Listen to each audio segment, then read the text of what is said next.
चुप चुप। ऐसे अनशर्ट और नंगे कपड़े पहन के आने के लिए तुमसे किसने कहा था? तूने कहा जानी, तूने कहा था। जानी और मैंने? हाँ, मैं जो कपड़े पहनती हूँ वो तो ऊंचे लोगों के बीच पहनने के लायक तो है नहीं, और तुम्हारी ऊंची सोसाइटी में शराब पीना तो फैशन है ना। खैर, शबाब तेरे सामने शराब पी के बैठा और तेरे होठ सूखे, थोड़ा झप्पा झप्पी हो जाए, पप्पा पप्पी हो जाए। दूर मुझसे, चल। टैक्सी ड्राइवर देख रहा है। अरे प्यार किया तो डरना क्या, प्यार किया तो डरना क्या, अरे प्यार किया तो... कोई चोरी नहीं की, छुप छुप के आहे भरना क्या, जब प्यार किया तो डरना। साहिब, ये मुगले आजम फिल्म का गाना है ना?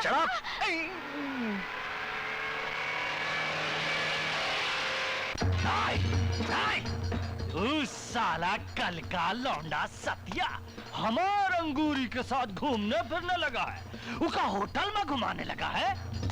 उस साला अंगूरी ने भी हमारा बहुत बेइज्जती किया है। अब हम उसकी इज्जत से खेलेंगे। सुन बांगड़ू, उस ससुरी वहां बस्ती में लाल पीला रंग पुतवा रही होगी, लगाम डाल के उठाला। आज गुरु घंटाल धनिया पांडे बगैर रंग के ही उसका मुंह काला कर देंगे। चला। अब होगी लौंडा 25।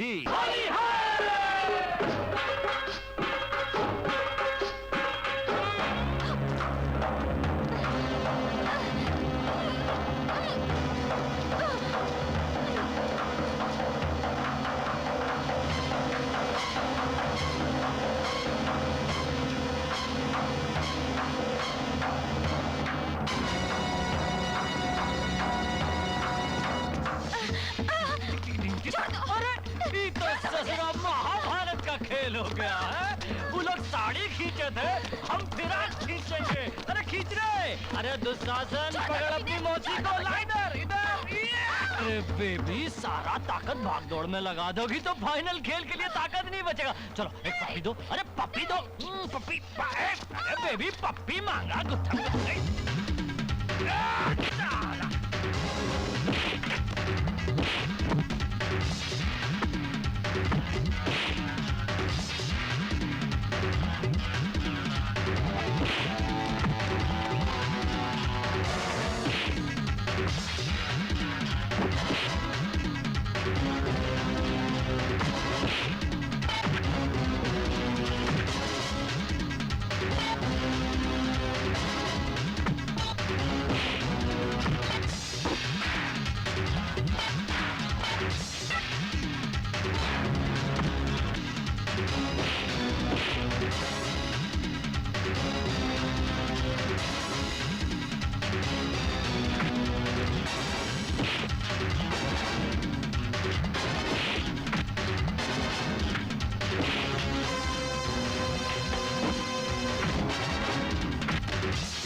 धनिया पांडे, गुरु घंटाल, मैंने तुझसे कहा था कि बस्ती में तेरा पैतरा काफी फिट है और कुछ बेवकूफ लोग तुझे गुंडा भी कहते हैं।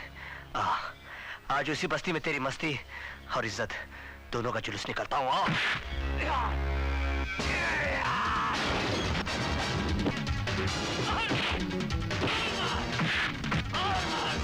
धनिया पांडे सारा लड़की से जोर जबरदस्ती करता।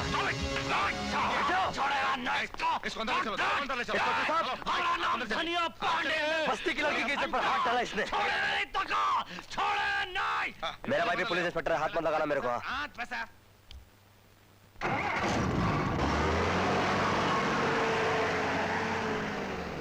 आज तो इसकी जमानत ले ली मैंने माँ, पर एक बात समझा दो इसको, अगर दोबारा इसने ऐसी हरकत की तो मैं अपने सबॉर्डिनेट्स के सामने जाकर जलील नहीं होऊंगा, वही थाने में सड़ने दूंगा इसे। बड़ा ठीक कह रहा है, सुना तूने? तुम भी इसे समझा दो माँ। अगर कोई गुंडा किसी जवान लड़की की इज्जत पे हाथ डालेगा तो उसे जिंदा कर दूंगा। तो चाहे सड़ने के लिए थाने में डाल दे या सूली पे लटका दे। बोल दो, बोल दो। ये छोटा तो ठीक ही कह रहा है। भला कोई मर्द किसी लड़की की इज्जत लूटते हुए थोड़ी देख सकता है। माँ, इसके लिए कानून बना है। इसको कानून अपने हाथ में लेकर थानेदार बनने के लिए किसने कहा था? हाँ, तुझे थानेदार बनने की क्या जरूरत है? माँ, कौन सा थानेदार आज तक इज्जत लुटते वक्त समय पर पहुंचा है? कानून वाले तो हमेशा हादसे के बाद ही पहुंचते हैं। ऐसे वक्त पर किसी गैर कानूनी थानेदार को ही थानेदार बनना पड़ता है माँ। बराबर। छोटा तो ठीक ही कह रहा है।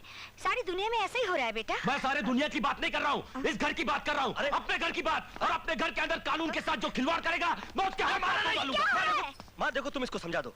अगर ये बड़े भाई के नाते मेरी चमड़ी भी उधार डालेगा ना, मैं उफ नहीं करूंगा। मगर कानून का पंजा लेकर अगर हाथ बढ़ाएगा ना, तो मैं भी पंजा लड़ाने से पीछे नहीं हटूंगा। छोटे बड़े, तुम दोनों कान खोल कर सुन लो। अगर इस तरह झगड़ते रहे ना तो मैं ये घर छोड़कर चली जाऊंगी।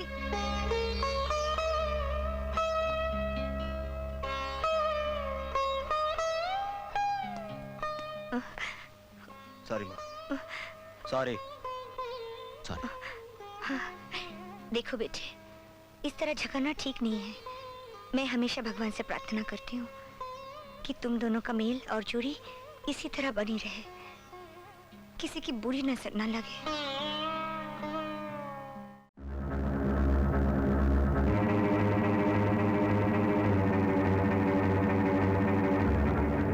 इसका नाम है जॉर्ज। अगर ये खून करने का धंधा नहीं अपनाता तो निशानेबाजी में गोल्ड मेडल जरूर जीत लेता। शेषनाग जी, अमेरिका से खास तौर से आपकी सेवा के लिए आया है। नहीं, वो सब ठीक है, लेकिन इसको अंग्रेजी में कहो कि इसको दूर हटाने से हमारी ज्यादा सेवा होगी। हाँ, ऐसा। कहीं गलती से गोली चल गई तो शतरंज की बादशाह की तरफ बैठे बिठाए हम मर जाएंगे। हमको हिंदी आता है। हमारा बंदूक कुछ नहीं देखता, सिर्फ दुश्मन का खोपड़ी देखता है। ओह, कौन है वो आदमी? हाँ, हाँ, नाम है उसका देवा। बड़ा खतरनाक आदमी है। कल रात पार्क व्यू होटल में मीटिंग के लिए आएगा। किसी भी हालत में बचना नहीं चाहिए। हा? दाम तुम्हारा, काम हमारा। खतरनाक आदमी और जंगली जानवर का शिकार करने में ज्यादा मजा आता है। Good, very good. कल का सारा प्लान शिवा तुम्हें समझाएगा। ओके?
Good afternoon sir.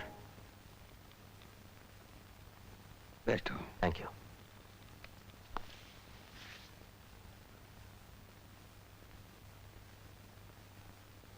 मैं एक बार जिसे मिल लूं इंस्पेक्टर, उसे पहचानने में कभी भूल नहीं करता।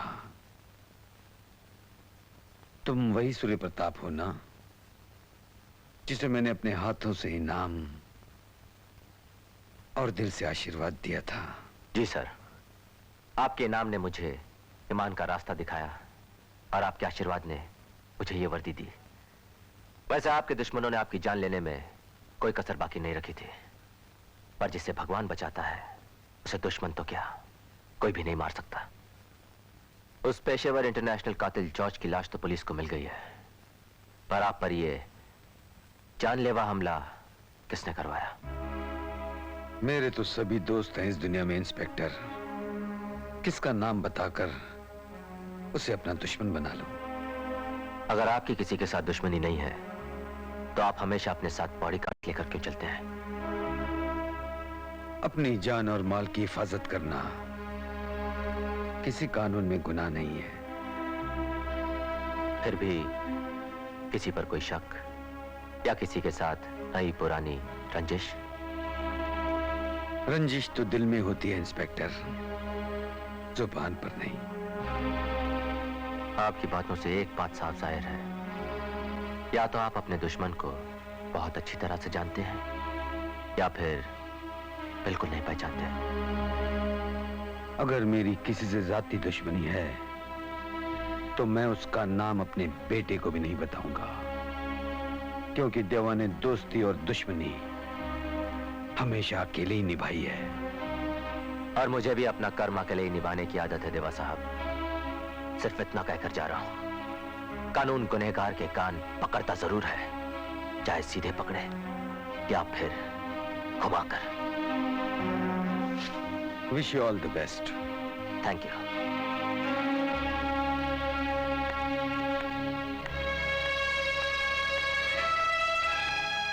देवा साहब, आपके एक इशारे पर उस हरामजादे शेषनाग के कफन दफन का इंतजाम हो जाएगा।